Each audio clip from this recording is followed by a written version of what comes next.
Last year, I got the opportunity to work with PNW Components to get a 27.2 pine dropper I could test out on my gravel bike, the Kona Roves LTD. The main reason I wanted to test it out was to see how a gravel bike would ride with a dropper post installed. What I didn't expect to find was the amazing build quality the PNW pine offered. For the price, it is probably the cheapest 27.2 dropper post you can get on the market. The execution and what it does is just exceptional. Yeah, and it just keeps working. Don't get me wrong, I wasn't expecting the product was going to be faulty. I just didn't expect to have a dropper post that costs less than the one on my mountain bike perform and feel way better. With that in mind, I reached out to PNW to see if they would like to collaborate this year with some upgrades on my Surly Karate Monkey. They were stoked on the project and were in.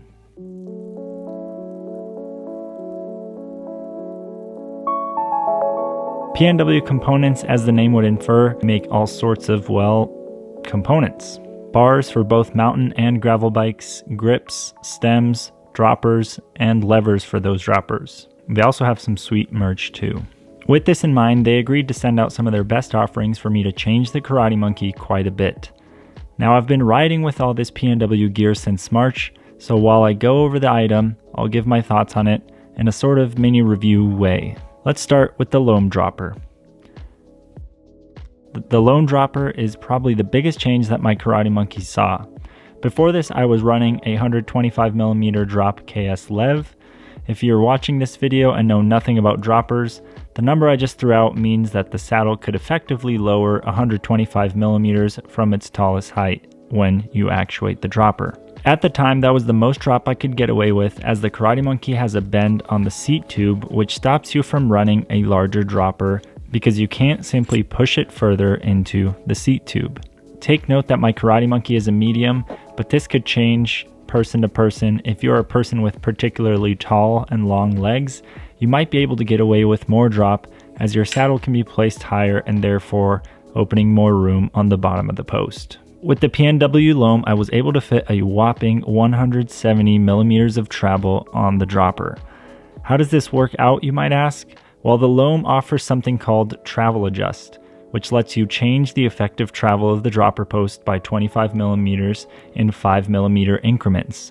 That means you could buy the 170mm of travel, but have it set at 150mm like a 150mm travel dropper post. What this also means is you can have a wider variety of travel offerings and not just your typical 125, 150, 170, and 200. This makes choosing a post for your bike a lot easier, as you're not limited to 20 or 25mm increments.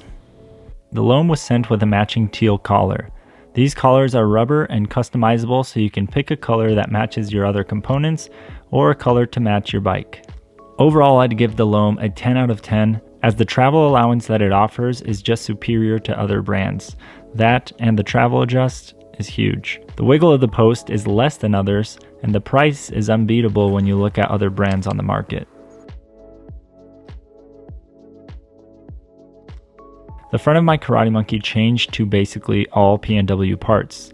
Let's start with the range stem. If you've noticed, on all my bikes, I run Thompson stems. For what reason? Who knows really.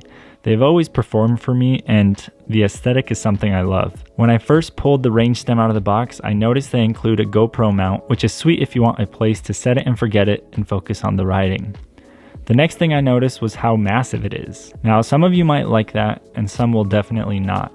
I personally think the look of it will go better with wider head tubes and top tubes, as seen on carbon or aluminum mountain bike frames, rather than a skinny head tube and top tube like the ones on most steel frames.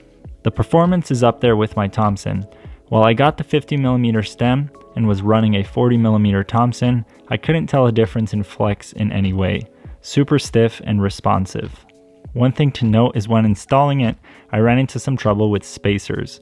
Only a specific size of spacer would fit on the nearest side touching the stem. Also, side note to that side note, this problem is fixed in the Generation 3 range stems, which have literally come out as I type this script. While the stem matches very nicely with the range bar, which we will talk about next, I don't know if it will stay on the Karate Monkey, as I'm missing the look of my previous Thompson stem.